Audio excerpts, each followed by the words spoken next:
Hello বন্ধুরা, good morning. Life with স্মাইলের আরেকটি নতুন ব্লগে তোমাদের সকলকে স্বাগত। আশা করি সবাই খুব ভালো আছো, সুস্থ আছো, আর আমরাও কিন্তু বেশ ভালো আছি। আর এই যে সকালবেলা ঘুম থেকে উঠলাম, জাস্ট এখনই উঠলাম 2 মিনিট আগে। উঠে এখানে চলে এসেছি ঠাকুরকে নমস্কার করতে। আগেই আমি আমার গুরুদেবকে নমস্কার করে নিলাম। আর কী বলতো, বিছানায় বসে আমি গুরুমন্ত্রটা জপ করে তারপর বিছানা থেকে নামি। আর এখানে বারান্দায় গিয়ে দেখতে পাচ্ছ বাইরেটা কেমন অন্ধকার। আর ওদিকে না আমি অ্যাকচুয়ালি আমাদের ওদিকে মন্দির রয়েছে, পঞ্চানতলার মন্দির রয়েছে, মানে শিবের মন্দির রয়েছে, প্লাস মায়ের মন্দিরও রয়েছে। তা সেদিকে আমি প্রত্যেক দিনই নমস্কার করি, আর তার সাথে একেবারে ভূমি নমস্কারও করে তারপরে বাসি ঘর পুরো ঝাড় দেওয়া হয়ে গেছে। এরপরে এই যে বাসি মানে বাইরেটা একটু জল দিয়ে ধোয়াতে লাগে, কিন্তু সকালে যেহেতু এখনও জল আসেনি এই জন্য আমি একটু জলের ছিটে দিয়ে দিলাম। আর আজকে আর বাইরেটা ঝাড় দিলাম না, কারণ পুরো অন্ধকার তো, আর এই অন্ধকারে না বাইরে ঝাড় দিয়ে একটু ভয়ই লাগে। তা ভাবছি একটু বেলা করেই ঝাড় দেবো। বেলা বলতে একেবারে যখন স্নান করবো, স্নানের আগে ঝাড় দিয়ে নেবো। তা সকালের দিকে এরকম ঝাড় বেশিরভাগ দিনই দেওয়া হয় না। যেদিনকে একটু বেলা করে উঠি, ধরো একটু আলো ফুটে যায়, তখন ওই বাইরেটা ঝাড় দিয়ে নিই। আর অন্ধকারে না বাইরেটা বেরোতে একটু ভয়ই লাগে। আর পুরো ফাঁকা তো, আর কী বলতো আমাদের বাড়িটা না একদম গলির ভেতরে, কোথায় কে বসে থাকবে আমার ওই ভয়টাই লাগে। যাই হোক, ওখানে সমস্ত কাজ করে তারপরে ড্রেসটাকে চেঞ্জ করে হাত মুখ ধুয়ে এসেছি, তারপরে ড্রেসও চেঞ্জ হয়ে গেছে, করে এখানে একটু মর্নিং ওয়াক করছি।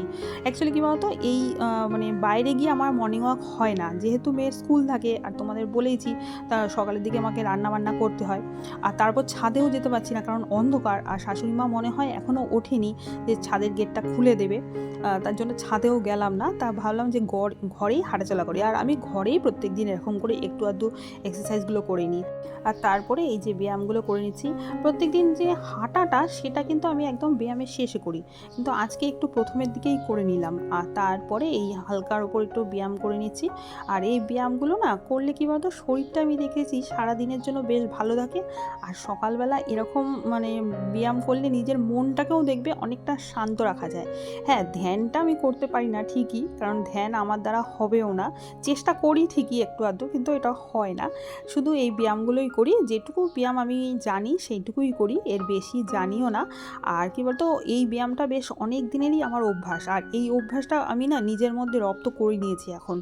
আর তোমরা হয়তো ভাবো যে আমি বেশ সকালে উঠি, কী করি, অনেকে আমাকে জিজ্ঞাসা করেছে যে তুমি এত সকালে উঠে কী করো। তা আমি মানে বলেছি না, একটু নিজের মতো সময় কাটাতে ভালোবাসি। আর এই যে আধ ঘন্টা ব্যায়াম করি না, এটা আমার কাছে মনে হয় কী বলতো, একটু সময় কাটানো। সারাদিনে এমনিতে তো এরপরে শুরু হয়ে যাবে যত কাজ। তার জন্য না নিজেকে একটু তো ফিট রাখতে হবে। এই ফিট রাখার জন্য আমার এই ব্যায়াম করাটা খুব জরুরি হয়ে পড়েছে। সত্যি বলতে কী বলতো, আগে না ভাবতামই যে ব্যায়াম করব, কিন্তু আর হয়ে উঠতো না। আমি কিন্তু প্রত্যেক সময়ই মানে সবসময়ই ধরতে গেলে সকালবেলায় ঘুম থেকে উঠি, কিন্তু ওই কুড়েমির জন্যে আমার ব্যায়ামটা করা হতো না। কিন্তু আমি ইদানিং যেটা বুঝলাম, মানে এই ব্যায়ামগুলো করার পর যেটা বুঝলাম, যে আরও আগে থেকে যদি এই ব্যায়ামগুলো শুরু করতাম, হয়তো আমার শরীরটা ফিট থাকতো আরও ভালো।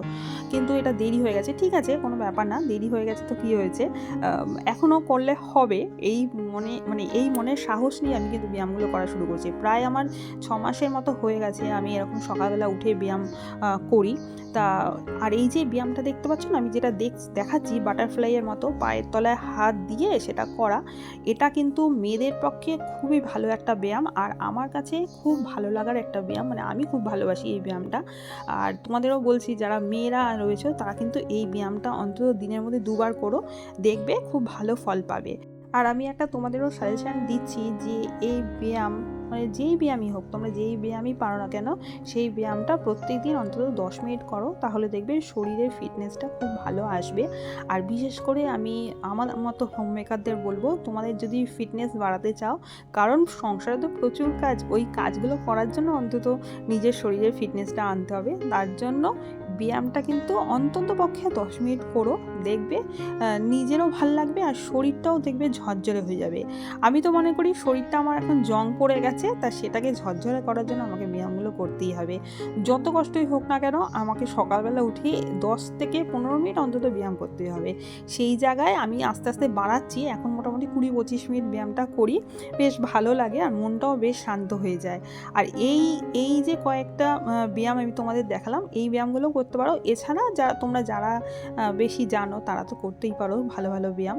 আরও অনেক ব্যায়াম হচ্ছে, নেট ঘাটলে তো আরোই বুঝতেই পারবে।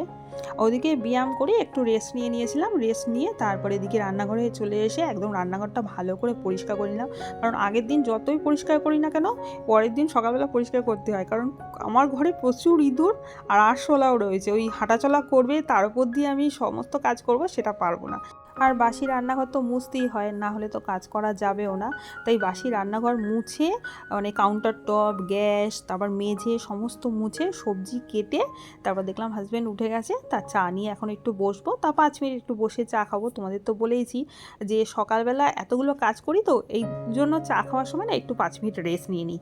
তারপরে কিন্তু আমার রান্না সমস্তটা কমপ্লিট হয়ে গেছে। আজকে তোমাদেরকে আর রান্নার দিকটা দেখাইনি, কি রান্না করেছি চলো বলে দিই। এখানে বেগুন পোস্ত করেছি, আর এখানে শিম, আলু আর কুমড়ো দিয়ে একটা পাঁচমিশালির মতো তরকারি করেছি, তার মধ্যে না একটু বড়িও দিয়েছি। আর এখানে ওই লাউয়ের খোসা ছিল, তা সেটা বেগুন দিয়ে ভাজা করেছি। আর মেয়ের জন্য সবজি সেদ্ধ সমস্তটা হয়ে গেছে, শুধু বাকি আছে ডাল। সেটা মেয়েকে স্কুল থেকে দিয়ে এসে, মানে স্কুলের বাসে দিয়ে এসে সেটা করব, সেটা একটু ধীরে সুস্থে করবো ওখানে। আর এখানে দেখো কয়েকটা বাসন পড়েছে, এটাও মেজে নেবো একেবারে। এখানে ভাতটাও উপর করে দিয়েছি, আর এখানে মেয়ে স্নান করতে যাবে বলে ওর গরম জলটা বসিয়ে দিয়ে এসেছি। তা এরপরে চলে এসেছি যে বিছানাটা গোছাতে। তা বিছানাটা এখন গুছিয়ে নেবো, যেহেতু মেয়ে স্নান করতে গেছে, তারপরে ভাত খাবে। তাই এবারে বিছানাটা ভালো করে গুছিয়ে নেবো। কয়েকদিন আগে আমাকে সুতপা মিঠি ব্লগ থেকে সুতপা ও আমাকে বলেছিল যে আমি যে এত সকালে ঘুম থেকে উঠি, তাহলে আমি আগের দিন রাতে কখন ঘুমাই।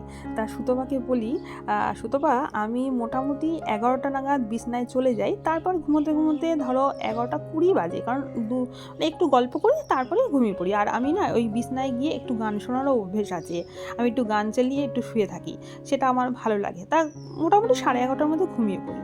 আর ইদানিং যেহেতু আমার মেয়ের পরীক্ষা নিয়ে আমি একটু ব্যস্ত আছি, তাই ঘুমোতে একটু দেরি হচ্ছে। মানে বিছানায় আমি মোটামুটি 11:30 পৌনে 12টায় যাই, তারপর 12টার মধ্যে ঘুমোই।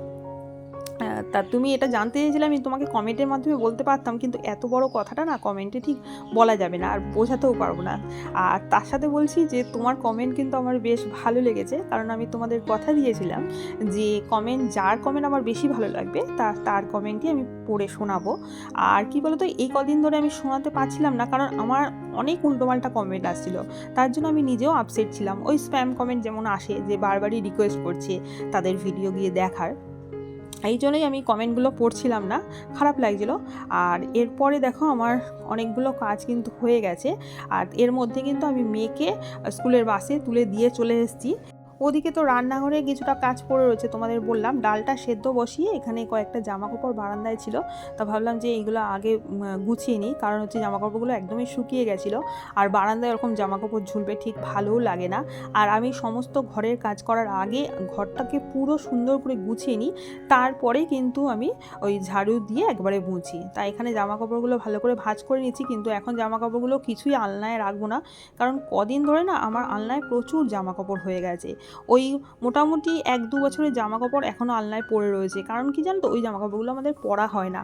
তা ভাবলাম যে আজকে আলনাটাকে একটু ভালো করে পরিষ্কার করব, ওই জামাকাপড়গুলো সরিয়ে ভালো করে ভাঁজ করে একটা জায়গায় রেখে দেবো, যখন কাউকে দেওয়ার হবে তখন দিয়ে দেবো। তা সেই জন্যই এই যে জামাকাপড়গুলো দেখছো, আর এইগুলো না সমস্তটাই ধোয়া, আমি পরি না এগুলো, আর পরবও না হয়তো। কিছু মানে কয়েকটা জামা হচ্ছে রং ফেড হয়ে গেছে, আর কয়েকটা জামার হচ্ছে কি বলতো পরতে আর ইচ্ছা করছে না। আর শুধু যে আমার জামা কাপড় সেটা নয়, হাজব্যান্ডেরও কতগুলো জামা কাপড় রয়েছে, সবই আলনায় ছিল। তা ভাবলাম সেইগুলো ওই ভালো করে ভাঁজ করে রেখে দিই, কারণ কি বলতো কাউকে দিয়ে দেওয়া যাবে। আর আমি না এরকম পুরনো জামা কাপড়গুলো ওই আমাদের ঢাকিয়ালিদের দিয়ে দিই। তাই এবারে যখন ঢাকিয়ালিরা এসছে, আমি এই দুটো বালতিতে যা যা জমেছিল দিয়ে দিয়েছিলাম, যদিও ওরা পুরোটা নেয়নি, বেশিরভাগটাই নিয়ে গেছে, আর খুব কম সংখ্যক রয়ে গেছে। তা আবারও এরকম ভাঁজ করে রেখে দিচ্ছি, তা সেইগুলো আবার হয়তো পরের বছরে দেবো, বা মাঝখানে যদি কাউকে পাই দিয়ে দেবো। আর আমার কাছে না এই কাজগুলো খুব হেডেকের কাজ লাগে, কারণ কি বলতো জামা কাপড়গুলো এদিক ওদিক ছড়িয়ে ছিটিয়ে রাখে, আর সেইগুলোকে ঠিক করে এনে তারপর ভাঁজ করে সেগুলো জায়গা মতো রাখা, এইগুলো আমার কাছে সত্যি খুব হেডেকের। যাই হোক, ওই কাজগুলো হয়ে গেছে, তারপরে একেবারে ঘর ঠর মুছে স্নান করে চলে এসেছি, আর সেই ভিডিওগুলো আর তোলা হয়নি।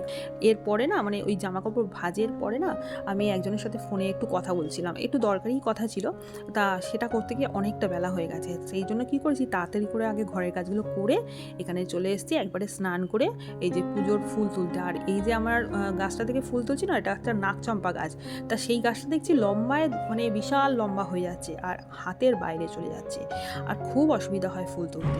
তারপরে স্নান করে এসে দেখেছিলাম কি বলতো, হাজব্যান্ড এতগুলো বাজার নিয়ে এসছে, তা বাজারগুলো তখন আর গোছানো হয়নি, একেবারে খেয়ে নিয়েছি, খাওয়া দাওয়ার পর এখানে বাজারগুলো গোছাচ্ছি। আর এখানে এসে দেখো কাঁচা লঙ্কা, একটা কতগুলো আমলকি আর একটা ক্যাপসিকাম। আর না, এই স্নানের পর কিছু কাজ করতে আবার একটুও ভালো লাগে না, কিন্তু কিছু করার নেই, ও মাঝে মাঝে ওই বাজারের সাইড দিয়ে যায় তো, তা সেখান থেকে বাজার যদি ভালো পায় নিয়ে চলে আসে। তার মধ্যে দেখো কত কিছু বাজার নিয়ে এসছে।